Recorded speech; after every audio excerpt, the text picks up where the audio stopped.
bahwa Presiden ke-7 Republik Indonesia Joko Widodo yang layak disebut Raja Perampok Kedaulatan Rakyat bersama para oligarki hitam dan antek-anteknya telah membuat negara Indonesia terpuruk. Oleh karena itu, GMKR menuntut penyelenggara negara dan mengajak seluruh rakyat Indonesia untuk melakukan hal-hal sebagai berikut. 1. Hentikan gerakan Joko Widodo dalam upaya membangun dinasti politik. 2. Hadirkan Joko Widodo di pengadilan guna menuntaskan skandal dugaan ijazah palsunya. 3. Adili Joko Widodo atas pengkhianatan terhadap konstitusi, pelanggaran HAM berat, dan berbagai kasus dugaan korupsi lainnya.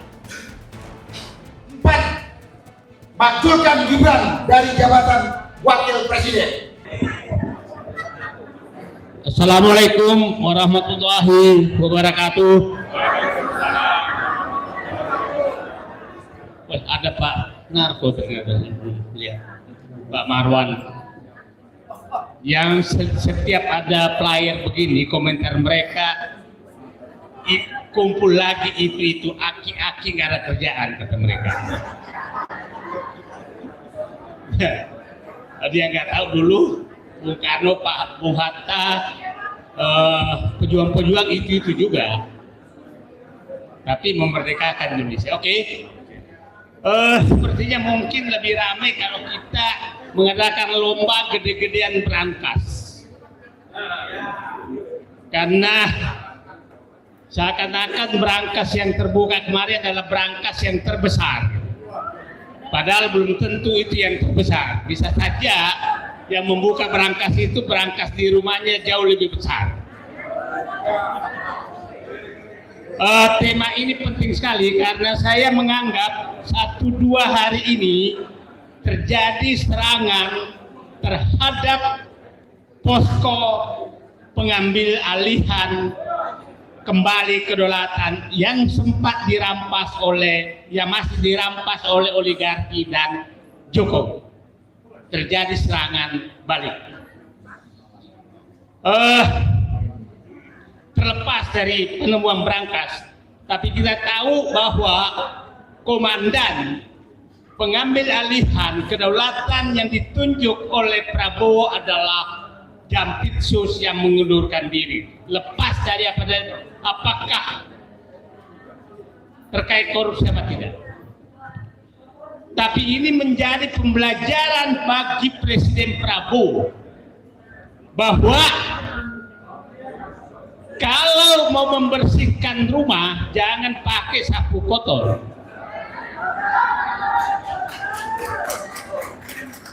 Apalagi sapu kotor miliknya Solo.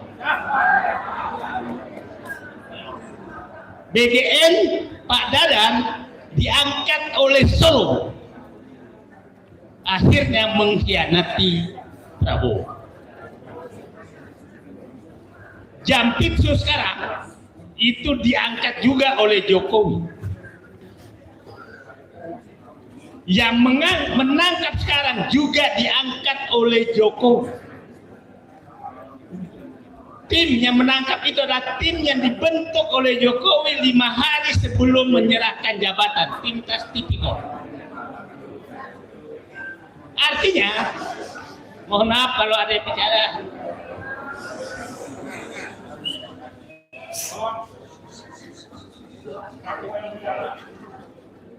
Artinya, sapu-sapu yang ada sekarang yang digunakan oleh Prabowo adalah sapu-sapu kotor yang disiapkan oleh Joko Widodo. Oke? Dan sapu-sapu kotor yang terkait umpamanya batu bara itu masih dikendalikan oleh sapu kotornya Jokowi. Pertanyaan saya yang paling mendalam adalah apakah memang Prabowo masih mau menyelamatkan negeri ini?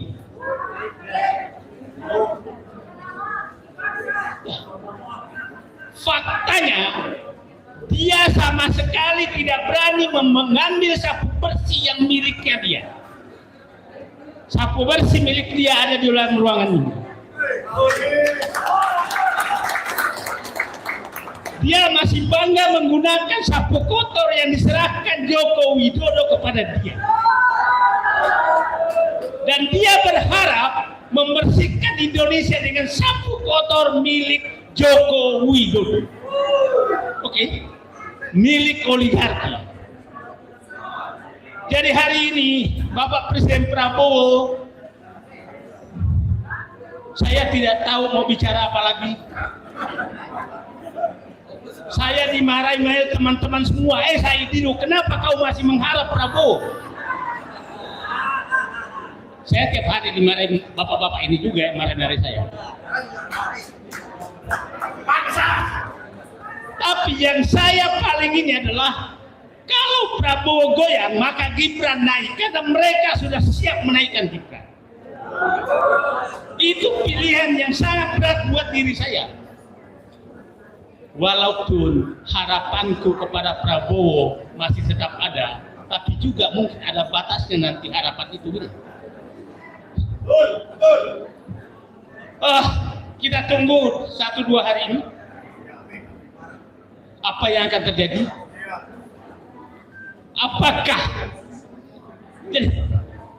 lepas, saya ulangi lagi, lepas bahwa apakah betul yang dikemukakan bahwa semua berangkas itu terkait dengan korupsi. Lepas dari itu, saya ingin menyatakan bahwa, ulangi, serangan geng Solo oligarki Parcok kepada upaya Prabowo mengembalikan kedaulatan yang dirampok oleh Joko Widodo dan oligarki itu sedang terjadi. Dan kelihatannya Pak Prabowo diam begitu saja. Artinya apakah dia memang takut atau perlu Pak Narko datang menghadap, memberikan keberanian kembali dengan pakai baret merah. Kalau ya,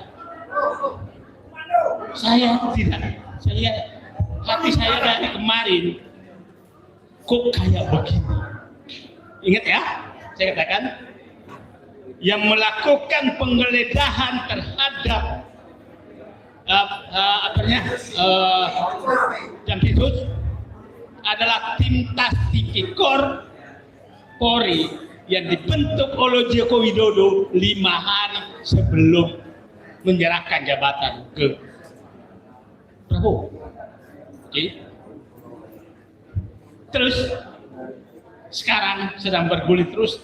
Saya dan kami semua sangat mendukung pemberantasan korupsi.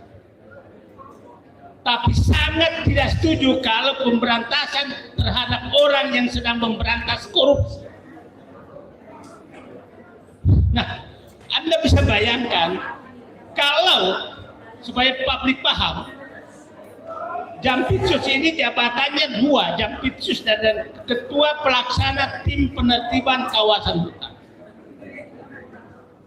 Nah, yang kedua ini yang paling saya was-was karena tim ini berhasil betul mengembalikan kebun sawit mungkin akan mencapai 8 juta hektar dengan hutan. Tambang kira-kira mungkin 4,5 juta hektar. Dan oligarki tersentuh semua. Dan sekarang ketua pelaksananya yaitu Jampitsus kena. Yang menariknya, ini adalah strategi utama Prabowo untuk mengembalikan kedaulatan. Tapi dalam waktu 2 hari diam, kita nggak tahu apa tindakan beliau terhadap penyelesaian masalah. Kalau dia diam terus, maka saya menduga minggu depan akan ada serangan sangat besar dari geng Solo oligarki dan Parcok kepada Prabowo.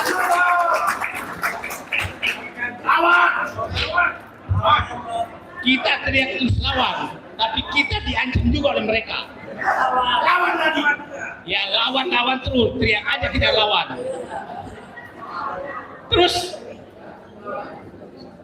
sekarang kalau itu terjadi berbalik, maka kita harus siap-siap bahwa kita dianggap adalah pengkhianat oleh mereka. Oke? Sekarang teman-teman saya sudah ada di persimpangan jalan mulai menghubungi saya. Udah mulai? Ini persimpangan jalan, lu mau jadi dianggap pengkhianat atau petarung? Petarung. Masalahnya Hambalang petarung juga enggak? Itu pertanyaan besarnya. Kalau petarung maka 1-2 hari dia keluar, aku ambil alih komando dulu untuk pemberantasan. Itu baru komandan. Kalau hanya membiarkan kayak begini terus, ya saya nggak tahu saya harus ngomong bicara. Sekali lagi saya ingatkan Pak Prabowo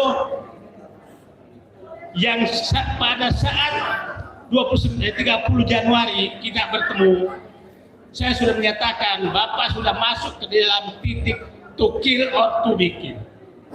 Hari ini 12 Juli saya menyatakan titik itu sedang ada di pantat yang Bapak di kursi yang Bapak duduk. 12 Juli saya katakan to kill or to be killed, titik itu Bapak sedang duduk. Apabila Bapak terlambat mengambil keputusan, maka Bapak yang di-kill, dibunuh oleh mereka, dan bangsa ini akan bubar.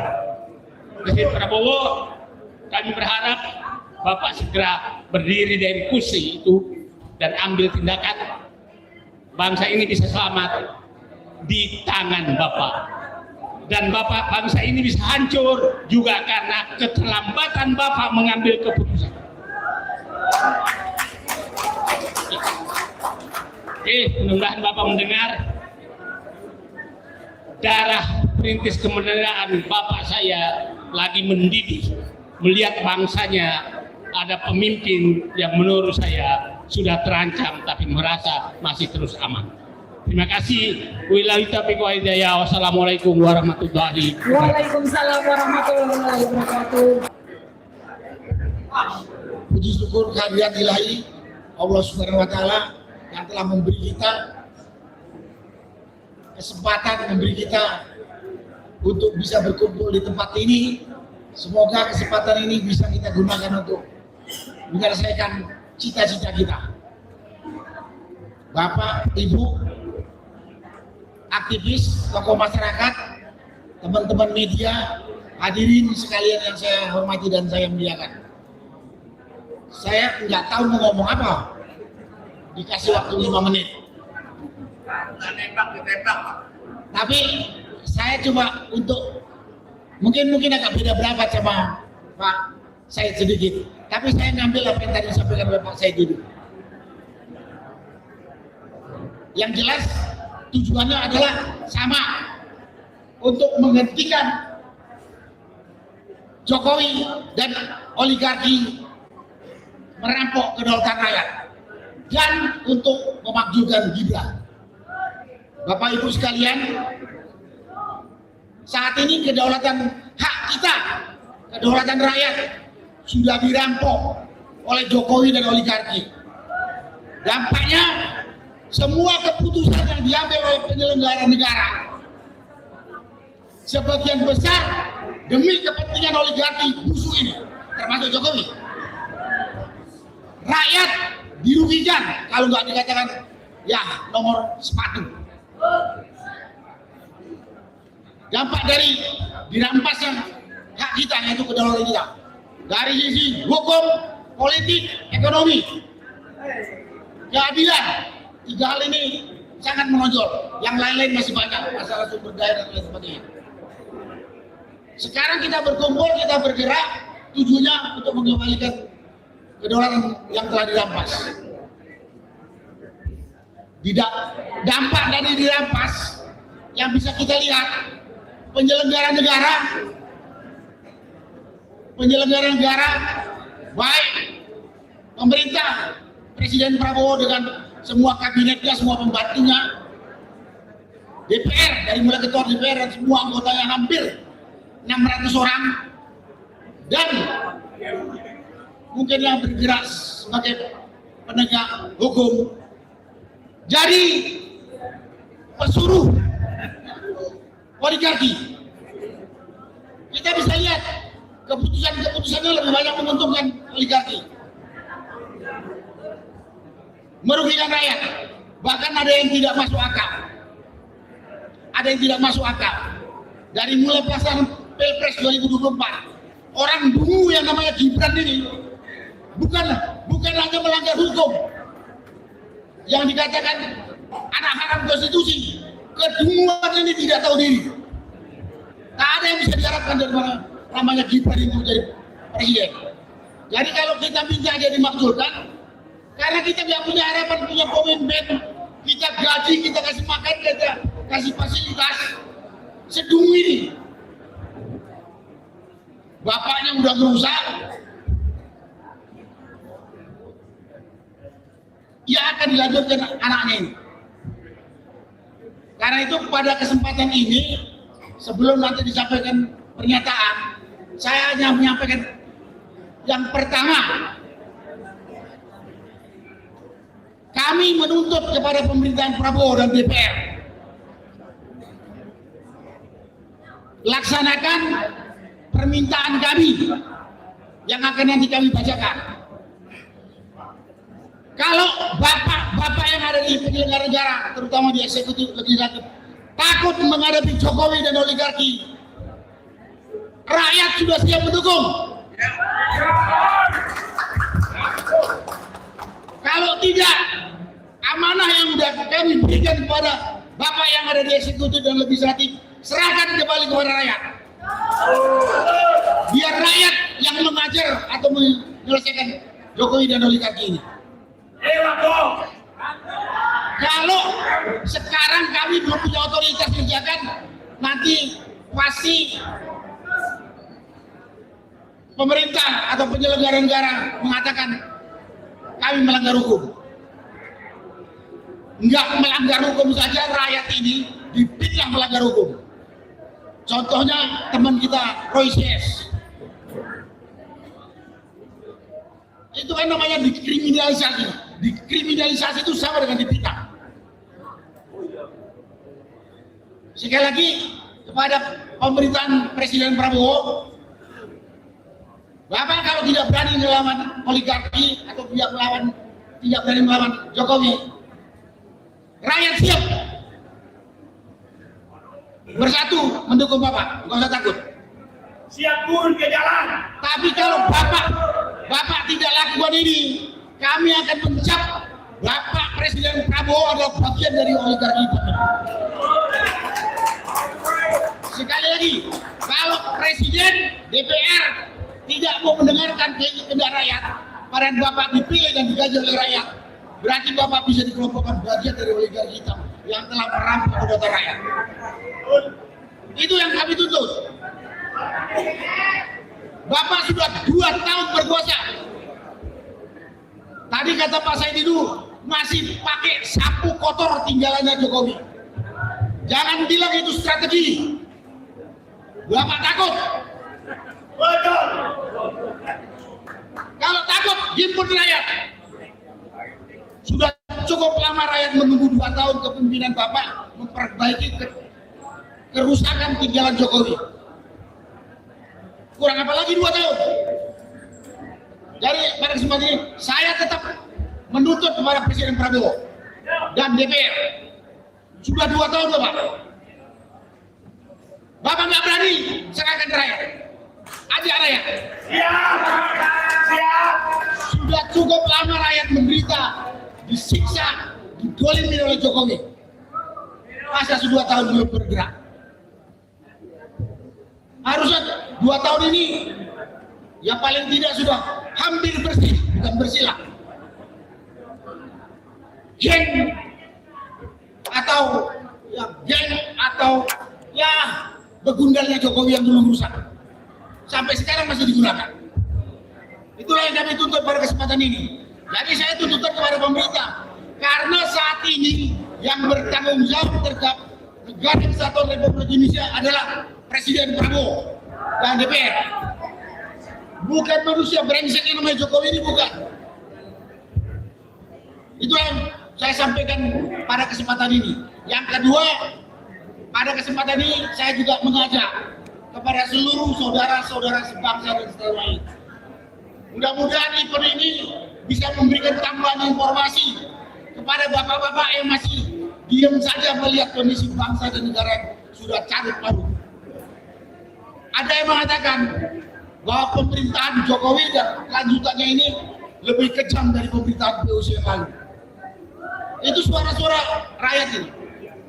Jadi mudah-mudahan event ini mempersatukan kita semua untuk bergerak, menyamakan visi dan memberikan informasi kepada rakyat, saudara-saudara sebangsa setanah air, bahwa kita ini kritis. Kita nggak tahu kenapa Presiden Prabowo ini. Tapi kalau saya ini punya latar belakang sama dengan Presiden Prabowo.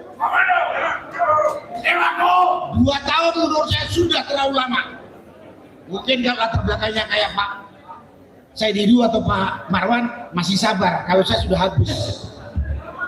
Terima kasih. Wassalamualaikum warahmatullahi wabarakatuh. Waalaikumsalam warahmatullahi. Alhamdulillahirrahmanirrahim. Allahumma sholli ala Sayyidina Muhammad. Saya coba sampaikan hal-hal yang saya bagi kepada 4 objek utama, yaitu pertama background, kenapa kita mengadakan acara ini, kemudian kita potret atau kita coba sedikit singgung profil dari Jokowi, kemudian yang ketiga kita bicara tentang peran Pak Prabowo, keempat kita bicara tentang kita ke depan mau apa gitu ya. Nah, jadi kalau background, sebetulnya acara ini sudah kita rencanakan sekitar 3 minggu yang lalu, terutama di-trigger oleh rencana Jokowi untuk melakukan safari politik ke daerah-daerah. Ya, seolah-olah dia ini berjalan tanpa hambatan untuk meneruskan dinasti Jokowi, untuk menggalang dukungan politik, supaya nanti bisa berjalan mulus pengalihan dari Presiden Prabowo ke Gibran. Karena itu Jokowi tidak peduli dengan misalnya aturan main, konstitusi, undang-undang, dan partai-partai. Partai-partai lain berarti dia sudah terpisah gitu ya. Jadi karena itu kita berniat untuk menghambat rencana busuk yang mengkhianati konstitusi ini oleh Jokowi. Jadi oke, di Lampung sudah bisa berhasil, tapi di daerah lain ini harus dihambat rencana Jokowi ini. Ya. Kemudian hal yang kedua, kita coba potret siapa Jokowi.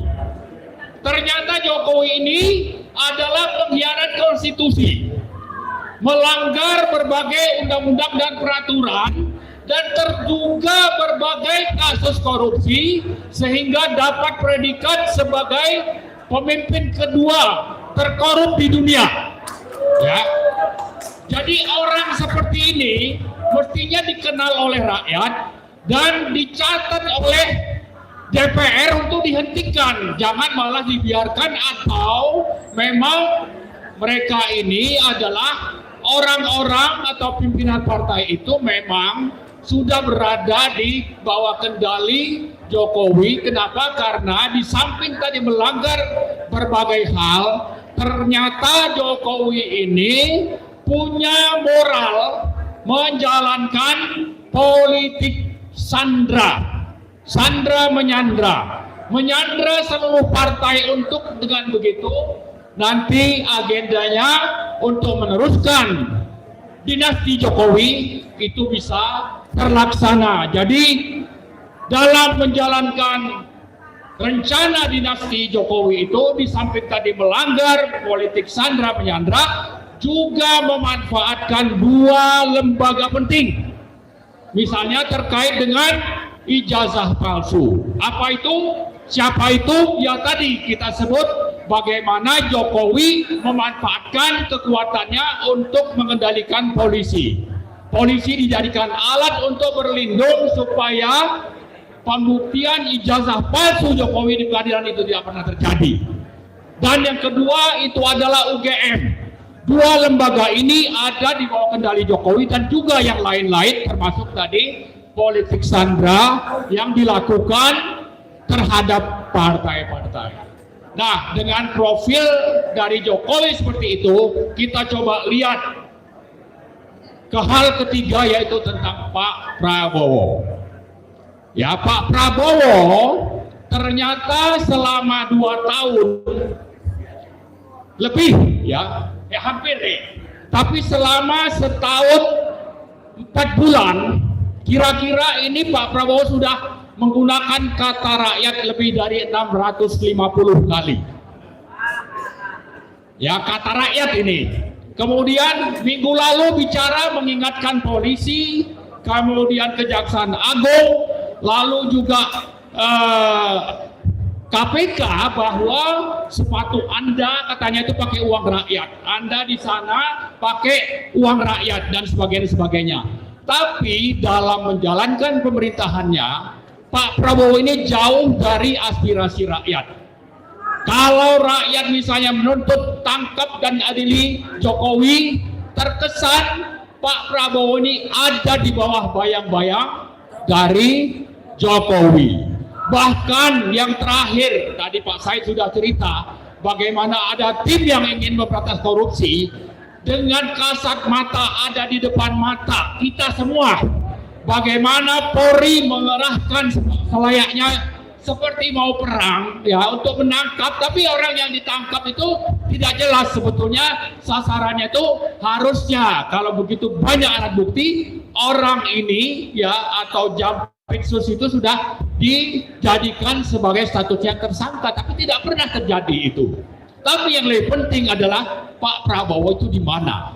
Ya, ini Polri ada di bawah kendali kontrol Pak Prabowo. Harusnya Kejaksaan juga demikian. Tapi yang ada adalah bahwa Polri digunakan oleh Jokowi dan oligarki untuk melawan apa upaya yang dilakukan oleh Pak Prabowo, terutama untuk memberantas korupsi seperti tadi yang disinggung oleh Pak Said Didu. Jadi faktanya adalah sebetulnya yang masih memerintah saat ini atau bahwa Prabowo itu ada di bawah bayang-bayang kekuatan Jokowi itu benar adanya.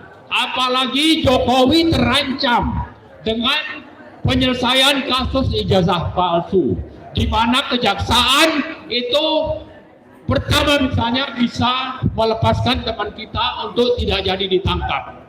Dan ke depan kita tidak tahu apa yang terjadi, tapi yang penting sebetulnya kembali kepada Pak Prabowo, kita menuntut supaya Pak Prabowo itu jangan berada di bawah bayang-bayang Jokowi yang faktanya itu masih terjadi kasat mata di depan mata kita, dan itu bisa tercermin bagaimana Polri bertindak tanpa kendali presiden untuk membuat huru-hara seolah-olah terjadi perang untuk membuat seseorang punya Jampitsus yang sampai saat ini sebetulnya belum ditetapkan sebagai tersangka tapi disuruh mundur. Nah, kita mau kalau memang Jampitsus ini diduga terlibat korupsi, maka beliau itu harus segera dijadikan tersangka.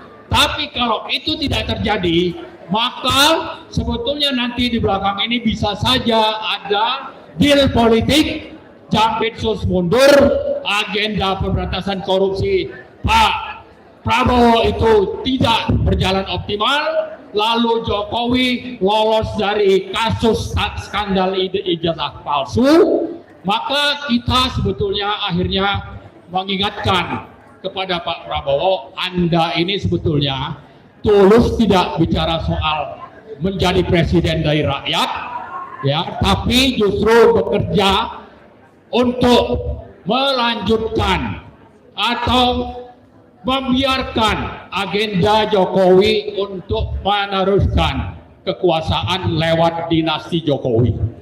Kita mau Pak Prabowo sebetulnya konsisten dengan ucapan bahwa dia bekerja untuk rakyat, yang tadi saya sebutkan. Mungkin kalau bulan Maret sudah menyebutkan kata rakyat itu 650 kali, mungkin sampai sekarang sudah 1000 kali untuk rakyat.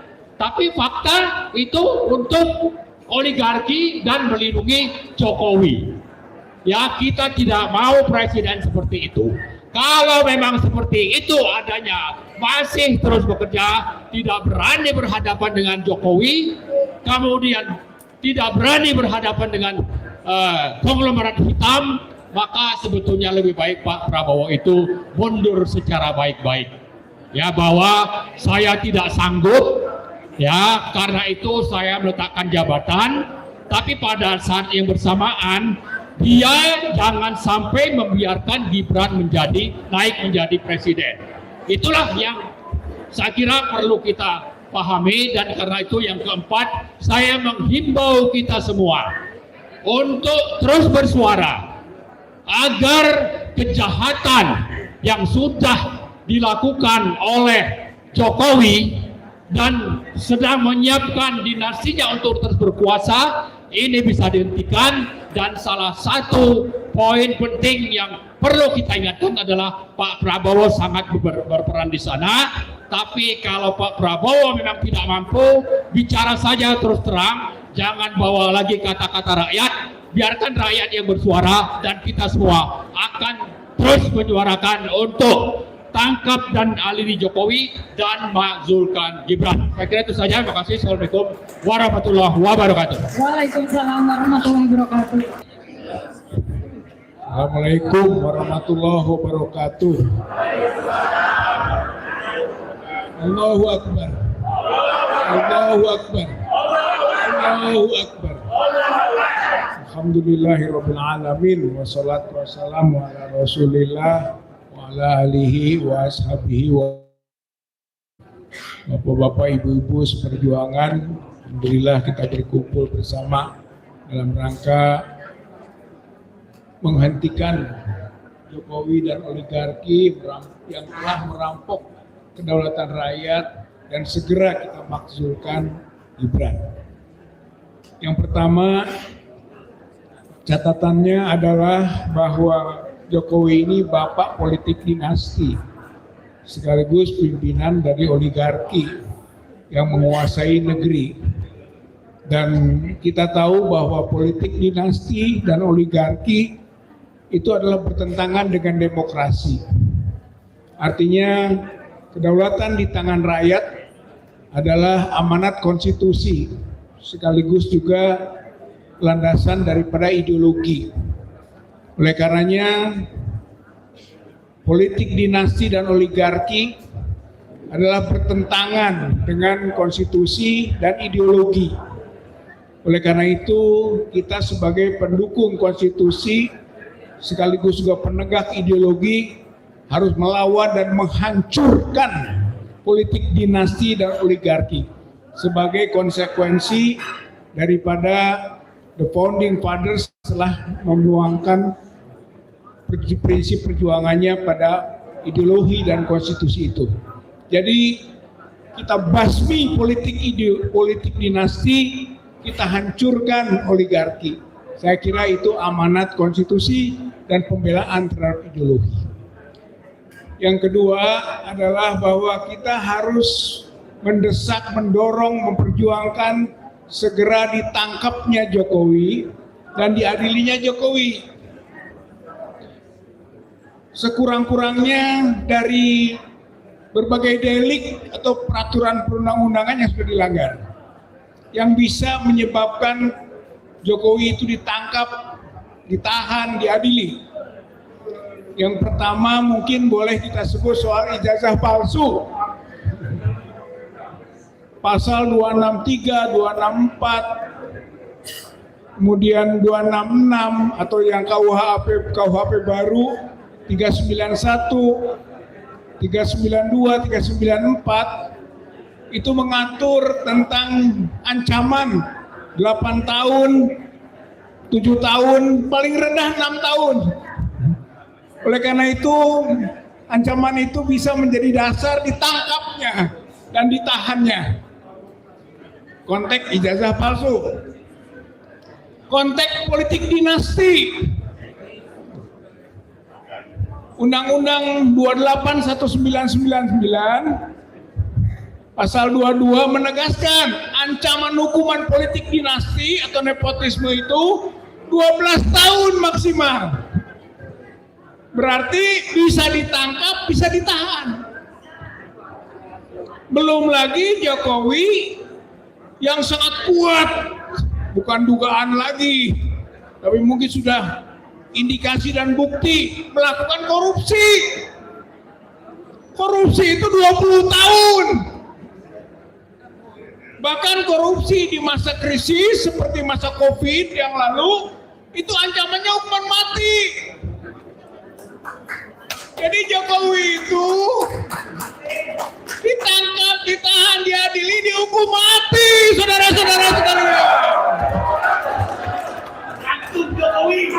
Itu kalau kita konsisten dengan negara hukum, kalau kita ini pejuang hukum, kalau kita punya komitmen terhadap hukum, menegakkan negara hukum tadi, hukum Jokowi, hukumannya hukuman mati, saudara-saudara sekalian.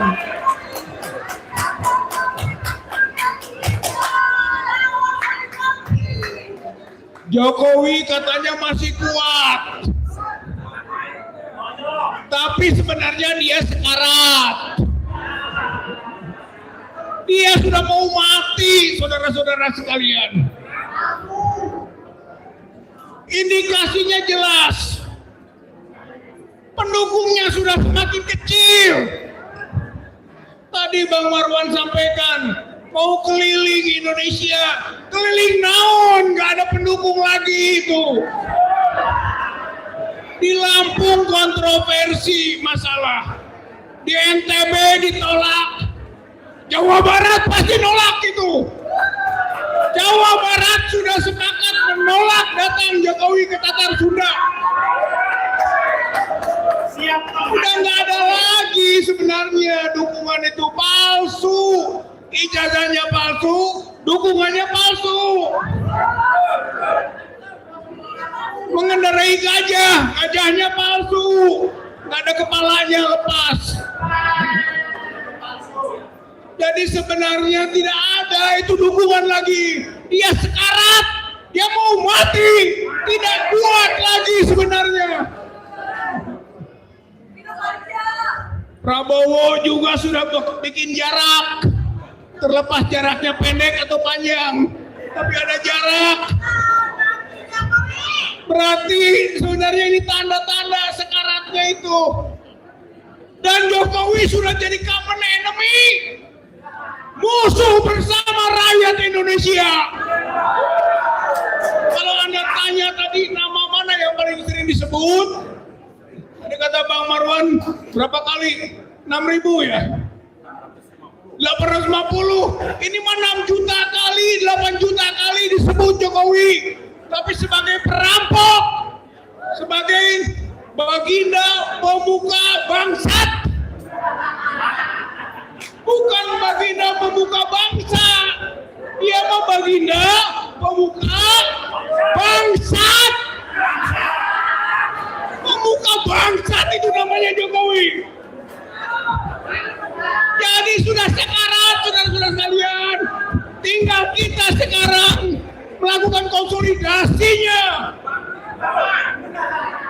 Sudah sekarat, matikan.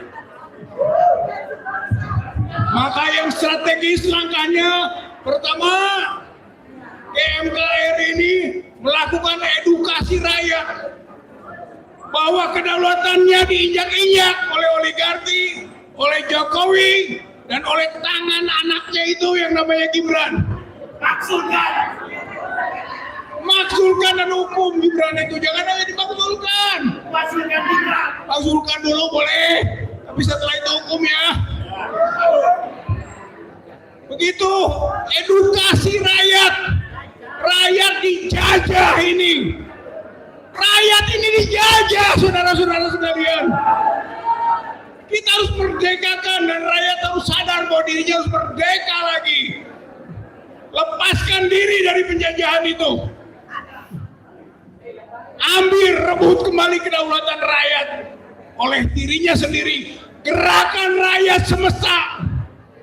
Gerakan rakyat semesta. Ini kekuatan untuk mengambil alih, merebut kembali kedaulatannya. Itu satu.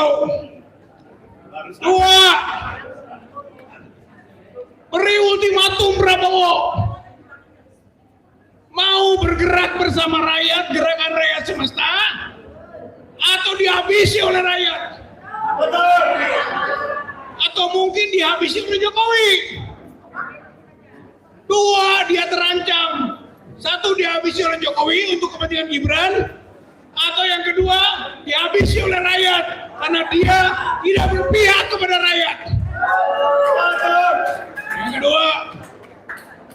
Yang ketiga, bukti bahwa Prabowo bersama rakyat.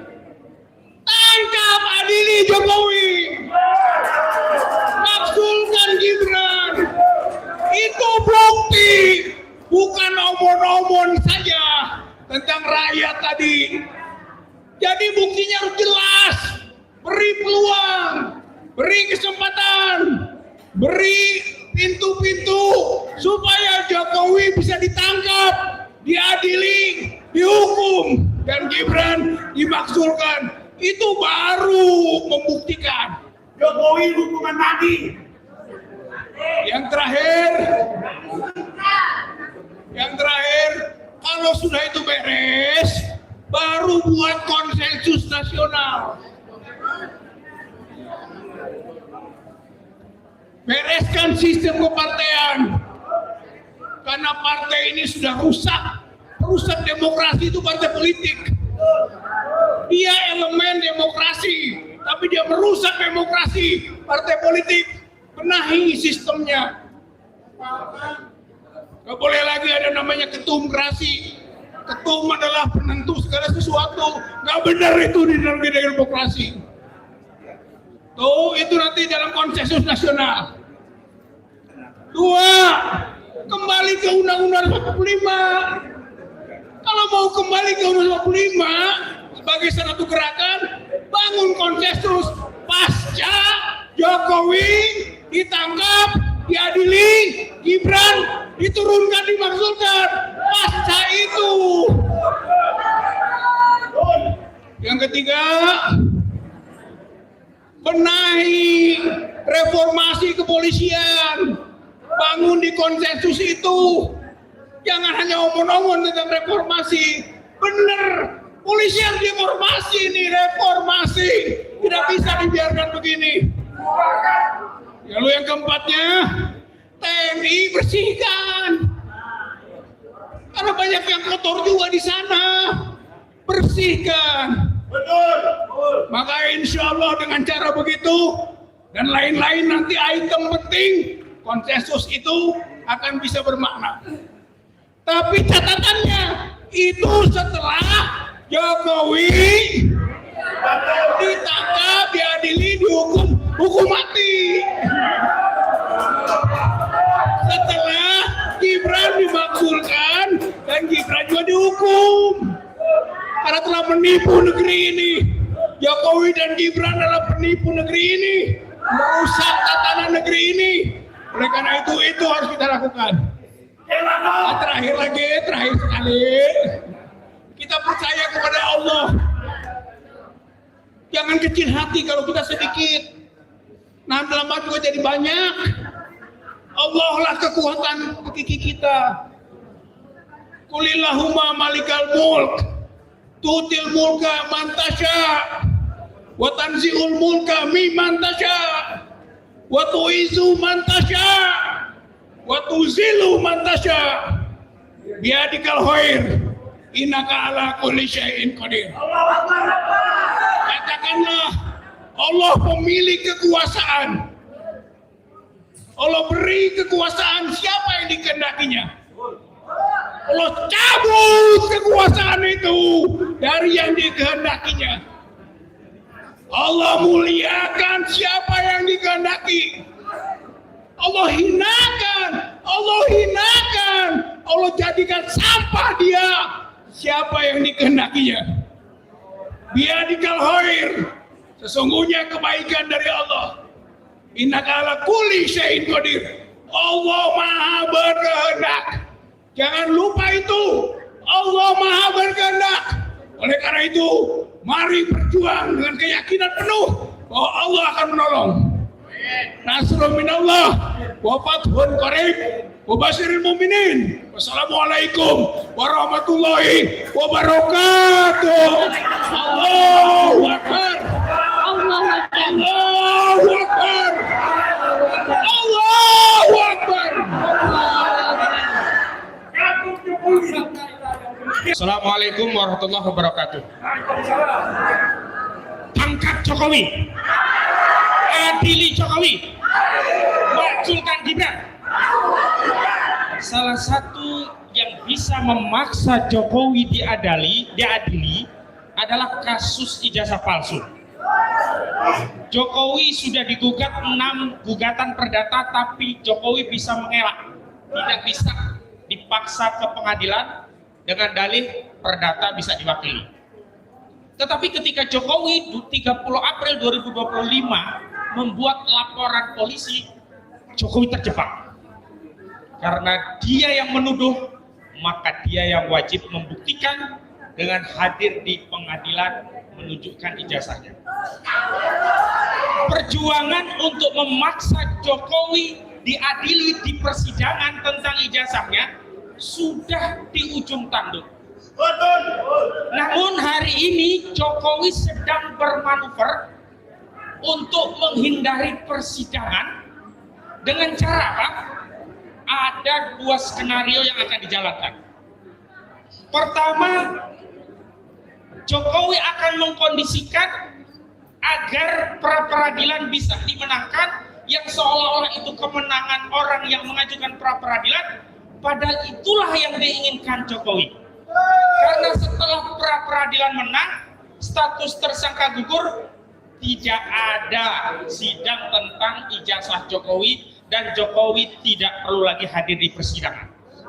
Strategi yang kedua, Jokowi bisa menghindari pokok perkara manakala eksepsi dikabulkan. Bagi orang yang mengajukan eksepsi seolah itu kemenangan, tetapi bagi Jokowi eksepsi diterima itu juga jalan keluar agar dia selamat dan tidak perlu hadir di persidangan. Dan sayangnya, sekali lagi sayangnya, kita yang dari dulu berjuang untuk rakyat dalam rangka membela kepentingan rakyat agar Jokowi diadili dengan ijazahnya itu, ini akan kehilangan objek perkara karena ada apa? Oligarki. Oligarki inilah yang sedang terus dan akan mengkondisikan jalannya proses persidangan, sehingga hasil akhirnya kita akan ditipu. Kenapa? Tidak ada objek pembuktian ijazah palsu. Kenapa? Karena berhenti di tengah jalan. Kenapa? Karena eksepsi dikabulkan. Kenapa? Karena status tersangka gugur. Kenapa? Karena itu nanti akan dieforiakan sebagai sebuah kemenangan. Padahal ini adalah jalan keluar bagi Jokowi untuk keluar dan tidak bisa diadili oleh rakyat. Maka sekali lagi, ketika posisi itu ada di depan kami, maka kami di tim anti kriminalisasi akademisi dan aktivis telah meneguhkan tekad bahwa jika ada pilihan maka kami tidak mengambil pilihan. Kami telah menyatakan ini adalah kewajiban. Apa itu? Kami berkewajiban duduk berdiri bersama rakyat, membela kedaulatan rakyat untuk terus menuntut mengadili Jokowi, ketimbang mengikuti kehendak oligarki yang ingin mencarikan jalan keluar untuk Jokowi agar tidak diadili. Kami penting menyampaikan ini Karena ini adalah bridging. Hingga pada saatnya seluruh skenario Jokowi kami bongkar tuntas. Juga skenario dari oligarki dan siapapun yang mengaku berjuang tetapi dia berkhianat pada perjuangan. Siapapun yang berkhianat pada perjuangan, kita tidak pernah membela orang per orang. Ketika orang per orang itu sudah mengubah arah perjuangan, hanya mencari keselamatan diri, kemudian menghilangkan objek perjuangan rakyat, kita tegaskan posisi kita ada bersama rakyat. Takbir! Assalamualaikum warahmatullahi wabarakatuh. Hidup rakyat! Hidup Mama! Hidup pejuang Indonesia! Terima kasih. Hari ini saya diberi waktu untuk sedikit bicara soal Jokowi. Buat saya akan bicara mengenai kasus yang berdampak oleh saya dan rekan-rekan sekalian 5 tersangka, yaitu soal pencarian ijazah Jokowi di Pasar Pramuka. Jadi kalau Mas Roy bilang 99,9% ijazah Jokowi palsu. Tapi kalau saya bilang 100% ijazah Jokowi palsu buatan Pasar Pramuka. Yang membuat ijazah itu Eko Sulistyo, aktivis PKI.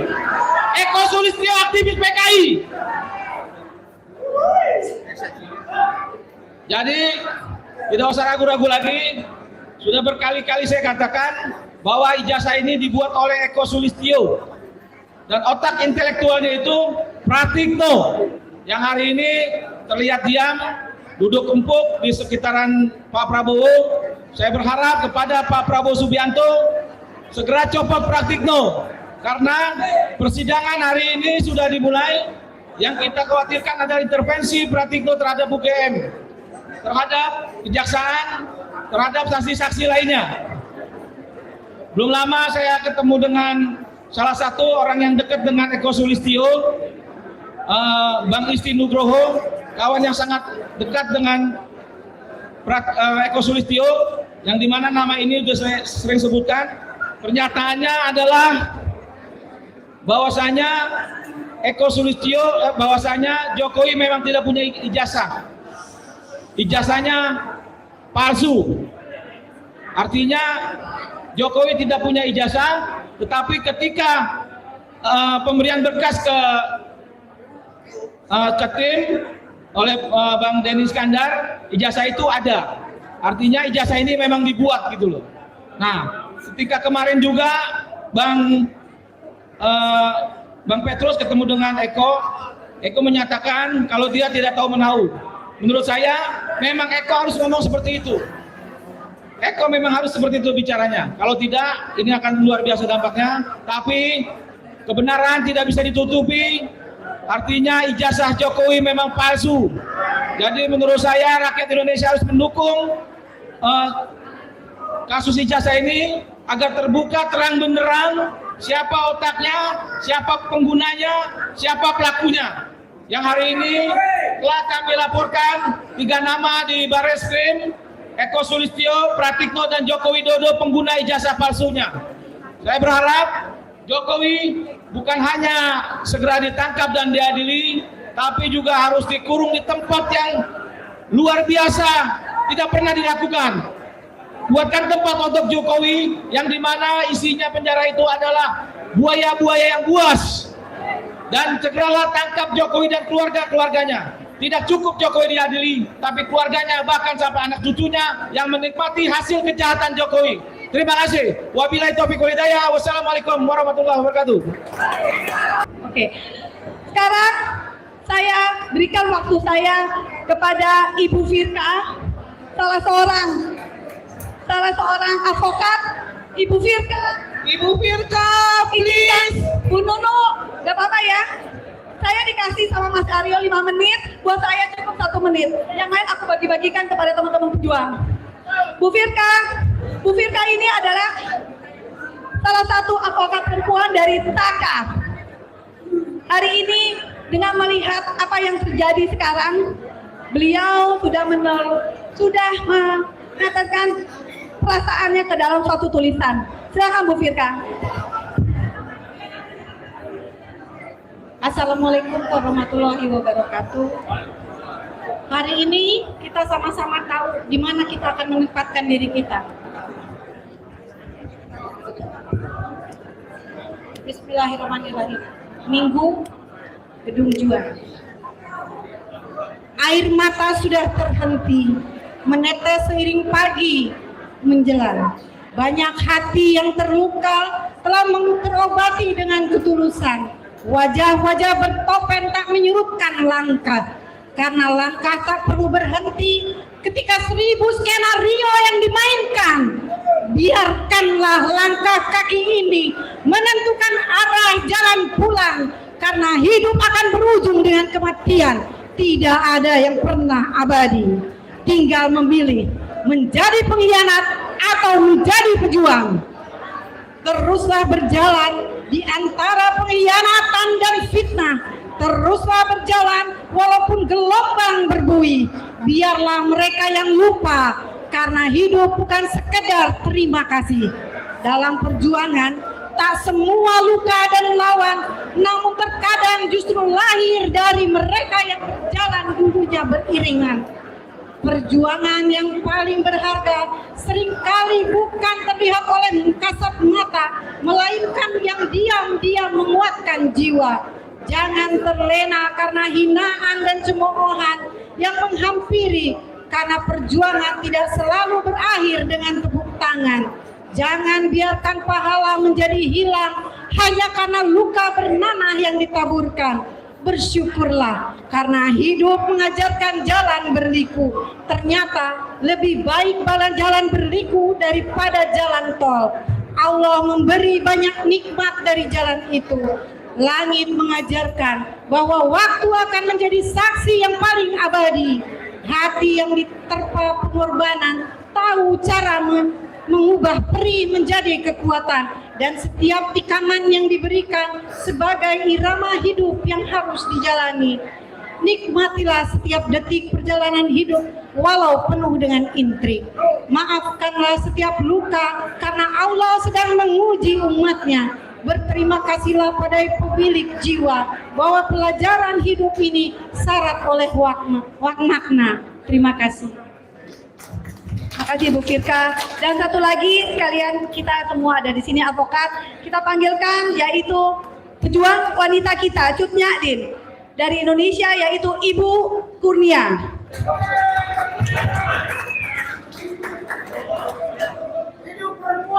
Hidup perempuan yang melawan. Hidup perempuan yang melawan demi anak dan cucunya.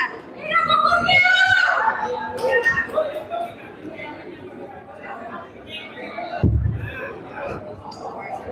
Bismillahirrahmanirrahim. Assalamualaikum warahmatullahi wabarakatuh. Merdeka! Merdeka! Merdeka! Bapak Ibu sekalian, hari ini kita ada di forum GMKR ya, Gerakan Berebut Kembali Kedaulatan Rakyat.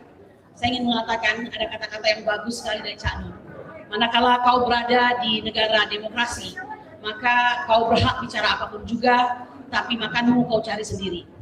Ketika kau berada di negara kapitalis atau negara komunis katakanlah, maka kau semua makanmu akan ditanggung oleh pemerintah, tapi mulutmu tak boleh menyentuhnya.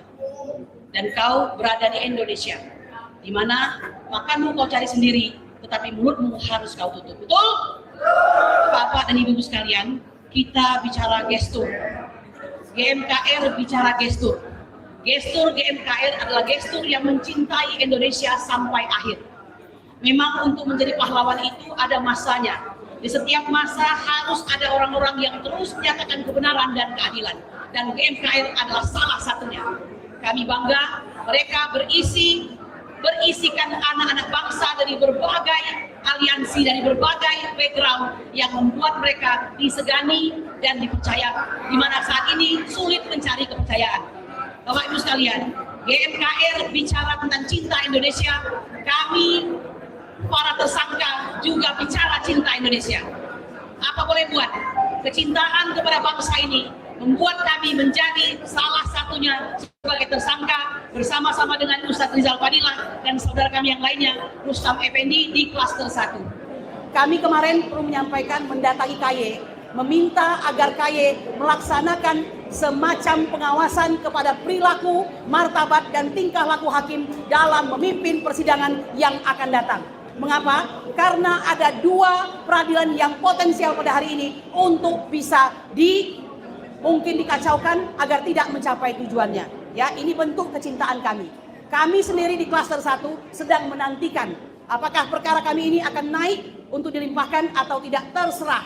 Tapi kami adalah martir bangsa dengan gestur mencintai negara kesatuan Republik Indonesia. Bapak Ibu sekalian, satu hal ya, saya mohon maaf, tadi agak saya sayangkan ada sedikit kejadian kecil tadi ya. Apa boleh buat, kadang-kadang berlalunya waktu, permasalahan itu akan menampakkan benih-benih dan riak-riak di antara kita. Saya tidak ingin menghujat, saya tidak ingin menuduh, saya ingin mengatakan jika Anda ingin bersatu, maka bersatulah pada hari ini.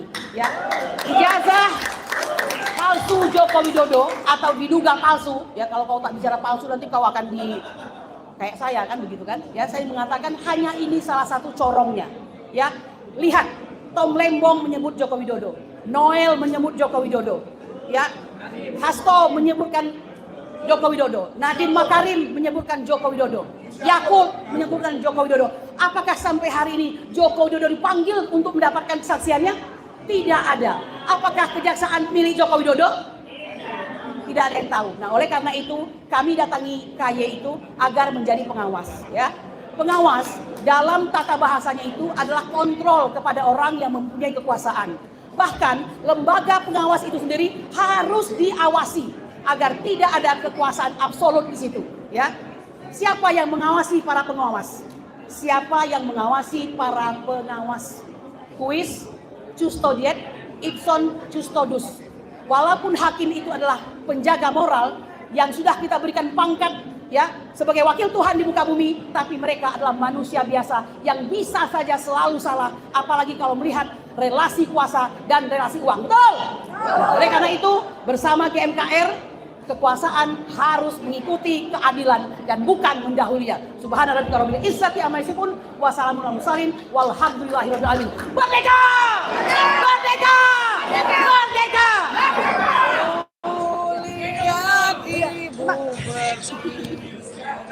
Berarti Indonesia bangkit tanpa oligarki itu bukan merupakan suatu mitos saja, tapi kita bisa bangkit tanpa oligarki. Dan ingat, kita adalah Garuda, kita bukan naga. Naga akan kalah, dikalahkan oleh Garuda. Terima kasih. Wassalamualaikum warahmatullahi wabarakatuh.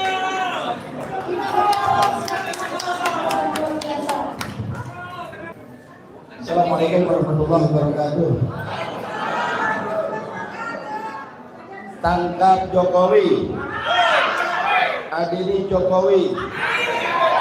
Saya mau tanya sini semua. Kita sepakat tidak kalau Jokowi ditangkap? Kita sepakat tidak kalau Jokowi diadili? Kita sepakat tidak kalau ijazah asli ini atau ijazah palsu ini kita bongkar? Sepakat. Artinya Jokowi harus masuk pengadilan. Artinya Jokowi harus disidang. Saya mau tanya, adakah di sini yang tidak setuju Jokowi untuk disidang? Tapi adakah di antara kita yang menginginkan Jokowi tidak disidang? Adakah di antara kita yang menginginkan Jokowi tidak disidang? Iya, di antara kita. Tapi di antara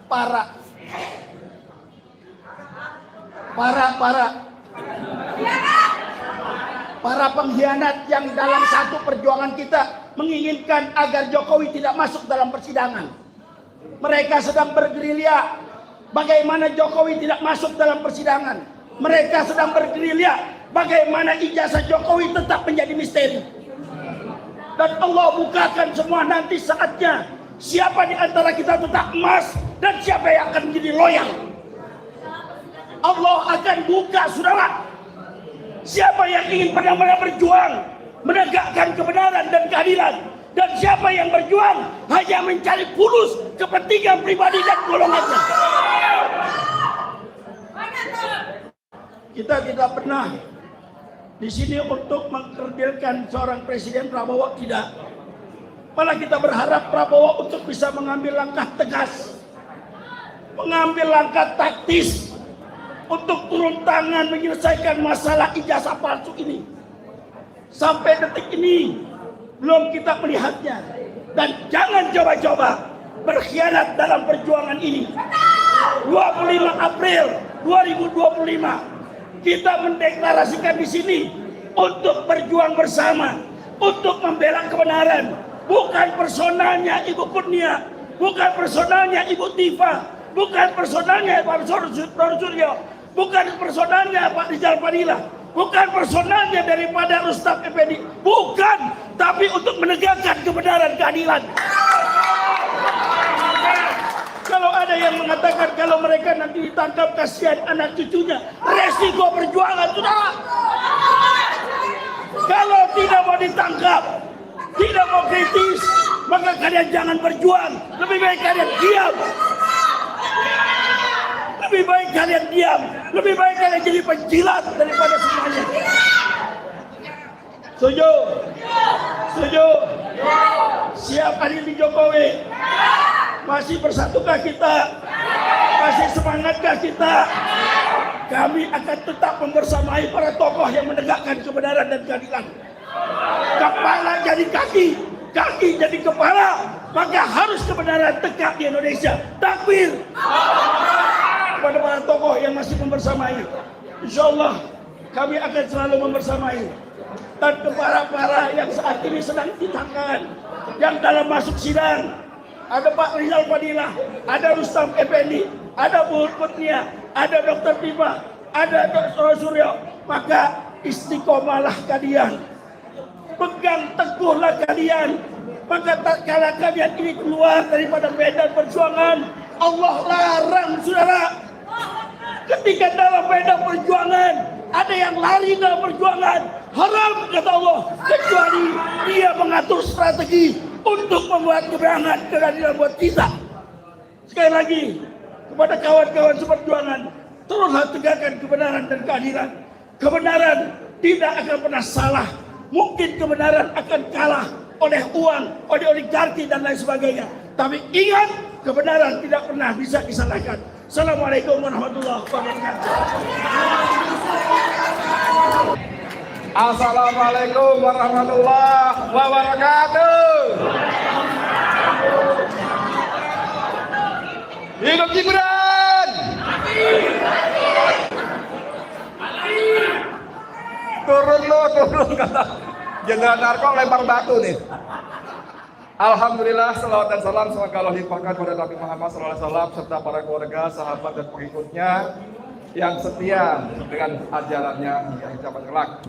Saya sengaja pakai persaudaraan Napol dan Tapol 2014-2024. Nah, ya kan?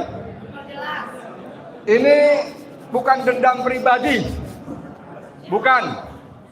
Tapi kalau tanya, lu benci nggak ya sama Jokowi? Benci banget. Lu dendam nggak? Dendam banget. Tapi bukan dendam pribadi, gitu kan ya? Jadi ketika saya bikin pledoi, saya bilang majelis hakim yang dimuliakan, sahabat-sahabat pengacara yang dibanggakan, hadirin sekalian yang dihormat. Lalu ada pengacara saya tanya, bang, kok jaksa nggak disebut bang? Sebut dong yang terhormat jaksa. Saya bilang, ngapain menghormati mereka? Mereka mau menjarain gua. Saya bilang gitu. Nah, kalau kepada jaksa saja saya begitu, apalagi kepada yang memerintahkan jaksa, Joko Widodo. Jadi ketika sidang perdana penduakan dakwaan itu berkasnya 330 halaman dakwaan dan 1000 halaman lebih lampiran. Habis sidang perdana saya samperin jaksa, saya salaman. Saya bilang, lu kurang kerjaan lo. Saya bilang, kenapa bang? Lu ngetik begitu banyak nggak capek lo? Saya bilang gitu, bang bukan kita yang bikin bang. Siapa? Pusat yang bikin bang. Jadi bagaimana mereka itu sudah disiapkan, tinggal bacain aja. dalam tuntutannya, jaksa menuntut saya 4 tahun penjara. 4 tahun penjara. Karena pasal-pasal yang dituduhkan pada saya, ancamannya sampai 10 tahun penjara. Alhamdulillah, majelis hakim memvonis saya 7 bulan 15 hari. Pas dengan masa tahanan. Tapi teman-teman, senior sekalian yang saya hormati, jaksa mengajukan banding. JPU banding. Proses bergulir. Dalam tingkat banding, alhamdulillah putusan tetap menguatkan putusan PN Jakarta Pusat. Tetap 7 bulan 15 hari. Apa yang terjadi? Jaksa kasasi. Gila nggak? Jaksa kasasi. Alhamdulillah lagi kasasinya ditolak. Jadi yang saya mau cerita adalah bagaimana Jokowi sangat bernafsu memenjarakan rakyatnya. Syahwat menyengsarakan rakyat dengan penjara itu sangat besar dari Jokowi. Nah, di sini ada beberapa teman yang masih bertahan 5 orang ya. Walaupun ada dinamika begini begitulah ya. Ada Kurnia Triryani, Allahu Akbar, Masya Allah. Ada Kang Rijal Fadilah, Allahu Akbar. Ini bahaya nih, aki-aki bahaya nih. Ada teman kita mana Rustam, Mas ada Rustam. Wah, itu kan. Lalu ada 2 lainnya, Roy Suryo dan Tifa. Dengan segala macam plus minusnya kita hormat pada mereka semua. Ya kan ya? Ada dinamika ini itu ya udahlah, itu kita nggak usah terlalu masuk karena saya susah ngomong kalau sampai di situ. Tapi kita hormatilah mereka. Nah, saya tetap yakin dalam pikiran Jokowi bagaimana memenjarakan orang-orang yang mengganggu dia. Tapi ketika dia mulai merasa tidak penuh kekuatannya, maka mereka mulai bermanuver. Teman saya Rustam Effendi misalnya mengatakan, "Bang, saya ditawarin umroh, Bang. Saya ditawarin pekerjaan, Bang. Asal saya mau datang ke Solo minta maaf dapat RJ." Saya bilang lumayan, Bang, dapat gaji minimal 30 juta sebulan kan lumayan. Nggak mau. Nah, teman-teman, saya ingin sedikit berlogika saja. Ini sebetulnya ranahnya Pak Sunarko dan jenderal-jenderal yang lain. Dalam logika saya, orang kalau berkelahi, bertempur, kalau dia merasa kuat, digilas musuhnya, betul nggak Pak? Pasti dibantai musuhnya. Tapi begitu dia merasa nggak kuat, apalagi lemah, maka dia cari cara perdamaian. Betul nggak? Dia tawarkan perdamaian, udahlah nggak usah berantem lah, begini-begini, nanti saya kasih ini, kasih itu. Nah, restoratif justice dan perdamaian yang ditawarkan kubu Jokowi bisa bahkan harus kita terjemahkan bahwa dia tidak kuat. Ngomong-ngomong ijazah, dia tidak punya ijazah. Ini dikonfirmasi oleh Laksma Muryono dalam salah satu dialog di podcastnya. Yang lebih jelas lagi oleh Kolonel Sri Rajasa. Tidak ada ijazahnya. Itulah sebabnya dia berusaha merayu supaya ini nggak sampai ke pengadilan. Nah, ini kalau ini udah ranahnya orang-orang hukum nih, Mbak Susiati segala macam nih, saya nggak ngerti lah. Tapi menurut saya tema ini bagus banget. Hentikan Jokowi dan oligarki merampok kedaulatan dan makzulkan Gibran. Ini paket. Saya dengan segala hormat kepada para senior yang lain, dengan segala hormat. Kalau senior lain punya agenda kembali ke Undang-Undang Dasar 45, mau begini begitu, monggo, silakan. Tapi buat saya prioritas pertama ini, sepanjang manusia ini masih ada dan berkeliaran bebas, maka Indonesia tidak damai. Kemarin saya lihat ada emak-emak bawa kaos Indonesia damai tanpa Jokowi. Tanggap Jokowi, adili Jokowi, majulkan Gibran. Allahu Akbar. Assalamualaikum warahmatullahi wabarakatuh.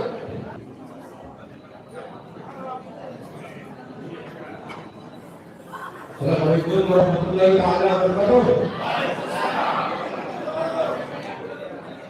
Masih siap? Baik, saya menambahkan beberapa kawan-kawan tadi sudah berbicara.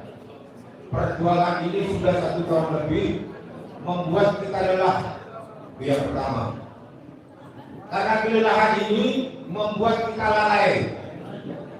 Yang kedua, karena kepanjangan waktu membuat kita mulai masuk angin. Betul? Oleh karenanya, saya berharap kepada seluruh kawan-kawan berjuang untuk tidak terpengaruh oleh permintaan atau kehendak atau himbauan atau rayuan dari kelompok-kelompok lain yang bisa mengganggu jalannya perjuangan. Betul? Baik. Yang kedua, Joko Widodo selama 10 tahun kepemimpinannya membuat bangsa ini morak-marik, persatuan tidak ada, rasa kebangsaan tidak ada, yang ada adalah cerai-berai. Betul? Baik. Sekarang Joko Widodo berusaha untuk jalan-jalan ke seluruh Indonesia dalam rangka yang katanya safari, berkedok kebudayaan, tetapi mencuri untuk tahun 29. Apakah kita terima atau tidak? Baik. Kawan-kawan besok hari Selasa yang juga tidak setuju dengan Jokowi jalan-jalan ke Indonesia, silakan bergabung dengan rakyat Jawa Barat menuju ke DPRD Jawa Barat. Setuju? Baik. Saya tunggu. Selanjutnya, saudara-saudara yang ada di seluruh Indonesia yang merasa sebagai pemilik negeri, lakukanlah hal yang sama. Tolak kedatangan Joko Widodo di provinsi manapun. Betul? Setuju. Yang tidak setuju itu terpoli. Ya. Terakhir dari saya, kuat perjuangan, jaga persatuan, jangan terpengaruh oleh hal-hal yang merugikan perjuangan kita. Jangan terpengaruh oleh hal-hal yang kemungkinan bisa merusak mental kita. Jaga persatuan. Selamat berjuang. Allahu Akbar.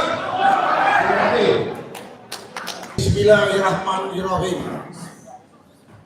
Pernyataan sikap gerakan merebut kembali kedaulatan rakyat, bahwa Presiden ke-7 Republik Indonesia Joko Widodo yang layak disebut Raja Perampok Kedaulatan Rakyat bersama para oligarki hitam dan antek-anteknya telah membuat negara Indonesia terpuruk. Oleh karena itu, GMKR menuntut penyelenggara negara dan mengajak seluruh rakyat Indonesia untuk melakukan hal-hal sebagai berikut. 1. Hentikan gerakan Joko Widodo dalam upaya membangun dinasti politik. 2. Hadirkan Joko Widodo di pengadilan guna menuntaskan skandal dugaan ijazah palsunya. 3. Adili Joko Widodo atas pengkhianatan terhadap konstitusi, pelanggaran HAM berat, dan berbagai kasus dugaan korupsi lainnya. 4. Majulkan Gibran dari jabatan wakil presiden. 5. Seluruh elemen bangsa bersatu untuk merebut kembali kedaulatan rakyat. Gedung Juang, Jakarta, 11 Juli 2026. GMKR. Selesai. Merdeka!